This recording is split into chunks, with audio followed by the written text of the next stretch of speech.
वचन, अपना कथन सदगुरु के जय जयकार से प्रारंभ करते थे, तो हमारे सदगुरु ने कहा हमारी क्या औकात है, हमारी क्या औकात है कि हम अपने साहब का, अपने सतपुरुष का जो समर्थ है, जो स्वयं में समर्थ है, जो सब कुछ करने के लिए स्वयं समर्थ है, उनकी क्या जय जयकार करें।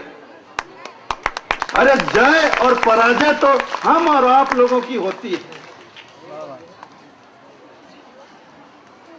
जय और पराजय, जस अपजस, हानि लाभ, इसमें तो हम संसार के लोग पड़े हुए हैं। तो जय पराजय, यश अपयश, लाभ हानि, इससे तो परमात्मा जो होते हैं, सत्पुरुष जो होते हैं, इन द्वंद से, इस जगत के द्वंद से वो तो बिल्कुल अलग होते हैं, ऊपर होते हैं। और क्या हमारे जय बुलाने से उनका जय होगा, और हम लोग जय नहीं बुलाएंगे तो हार जाएंगे क्या, उनका पराजय हो जाएगा। तो सदगुरु का जय नहीं बुलाया जाता।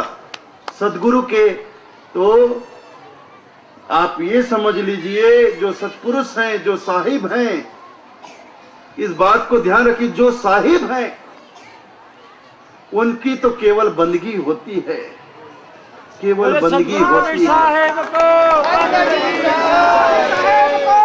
कबीरा कहे पुकार के, कबीरा कहे पुकार के, दो बातें कर लो, जिंदगी में दो काम कर लो। कबीरा कहे पुकार के, दो बातें कर लो, एक साहेब की बंदगी और भूखों को कछु दे।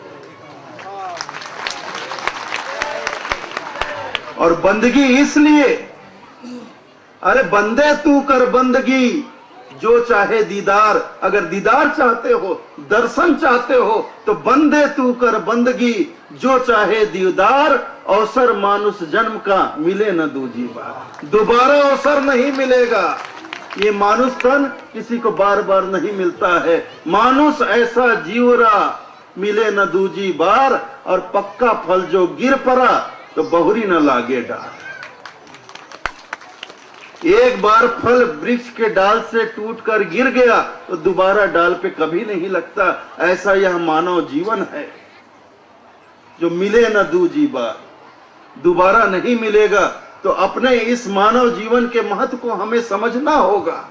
जब तक नहीं समझेंगे इस जीवन के महत्व को, हम अपने मानव जीवन का सदुपयोग नहीं कर पाएंगे। और जब तक इस जीवन का सदुपयोग नहीं करेंगे, हमारा यह जीवन कभी सार्थक नहीं हो सकता, कभी सफल नहीं हो सकता, कभी सफल नहीं हो सकता है। और हमारे बंदी छोर हमें आज्ञा देते हैं कि अपने जीवन को सफल बनाओ। जो उनके शरण में आ गया उसको भी आज्ञा देते हैं, जो उनके शरण में नहीं आया उनको भी सीख देते हैं। सकलो दुर्मति दूर कर, जीवन सफल बनाओ, काग गवन गति छोड़कर हंस गवन गति चले आओ। तो सकलो दुर्मति दूर कर जीवन सफल बनाओ। अपने जीवन से, अपने मन से तमाम दुर्गुणों को, तमाम विकारों को दूर करके अपने इस मानव जीवन को सफल बनाओ। तो अपने मानव जीवन को हम तभी सफल बनाएंगे जब इस जीवन के महत्व को हम समझेंगे। और जिस दिन अपने इस जीवन के महत्व को समझ गए, उस दिन हम बंधन में जुड़ जाएंगे। उस दिन हमारे जीवन में, उस दिन से, उस घड़ी से, उस पल से हमारे जीवन में रहेगा कुछ तो सिर्फ बंदगी रहेगी, बंदगी रहेगी, बंदगी रहेगी। पल पल गुरु को बंदगी, श्री चरण नवाओं से। ये पल जाए कर ले रे बंदगी, ये साहब का ही भजन है। साहब तुम्हारी बंदगी मैं भूलता नहीं, ये धनी धर्मदास जी साहब का बंदगी नहीं भूलता। खाना भूल जाता हूं, पानी पीना भूल जाता हूं, सोना भूल जाता हूं, नहाना भूल जाता हूं, लेकिन साहब तुम्हारी बंदगी मैं भूलता नहीं। तो ऐसे धर्मदास एक एक भक्त को बनना पड़ेगा। ये मत समझो कि इस संसार में एक ही धर्मदास हुए। वो धर्मदास बांधवगढ़ के इसलिए हुए क्योंकि इस पंथ में वो आदर्श बन सके, सबको इस बात के लिए प्रेरित कर सके कि जब तक तुम भी धर्मदास नहीं बनोगे तुम्हारा जीवन सफल नहीं होगा। तो धनी धर्मदास जी साहब इस कबीर पंथ के आदर्श पुरुष हैं, हम सबके आदर्श हैं। उनके जैसा जीवन जब तक हमारा नहीं बनेगा कभी हमारा जीवन सफल नहीं हो सकता। तो साहब तुम्हारी बंदगी मैं भूलता नहीं, बंदगी करते चलो। बंदनीय सतगुरु हमेशा श्वास श्वास में बंधन करें। तो हमें बंधन करना है। जय से क्या, जय पराजय में हमारे सदगुरु थोड़ी पड़े हैं कि जय नहीं बुलाएंगे, हम सपोर्ट नहीं करेंगे तो हमारे सदगुरु कबड्डी हार जाएंगे। ये जय पराजय तो हम साधारण तुच्छ लोगों के लिए है, सतपुरुष के लिए नहीं है। सतपुरुष के लिए सिर्फ बंदगी है। इसलिए मन से, वचन से, कर्म से, पूरे अंतरात्मा से, हृदय से और इस तरह से इस नाद से, जैसे सिंह नाद होता है, सिंह का जब नाद होता है, सिंह जब जंगल में दहाड़ता तो उसके दहाड़ के सामने जंगल में तो हजारों तरह के पशु पक्षी होते हैं, सबकी आवाज दब जाती है, केवल अकेला उसी का स्वर सुनाई पड़ता है। तो बंदगी हो तो इस तरह से हो।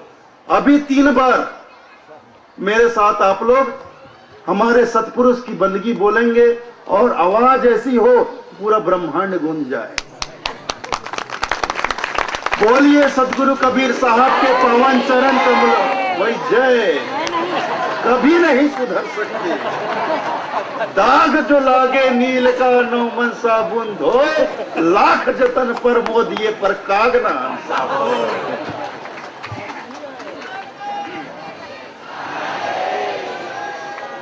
हमारे सदगुरु कबीर साहब के पावन चरण कमलों में सब प्रेम साहेब मंडली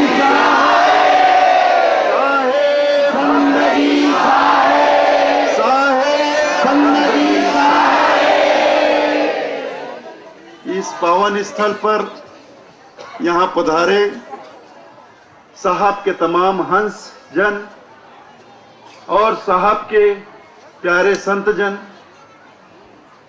और कड़िहार जन, विशेषकर संत जन जो पधारे हैं, उनके चरणों में मैं प्रार्थना करता हूं कि इस पंथ की सेवा के लिए जो धनी धर्मदास जी साहब की परंपरा में नया फूल खिला है, 16वां वंश पधारा है,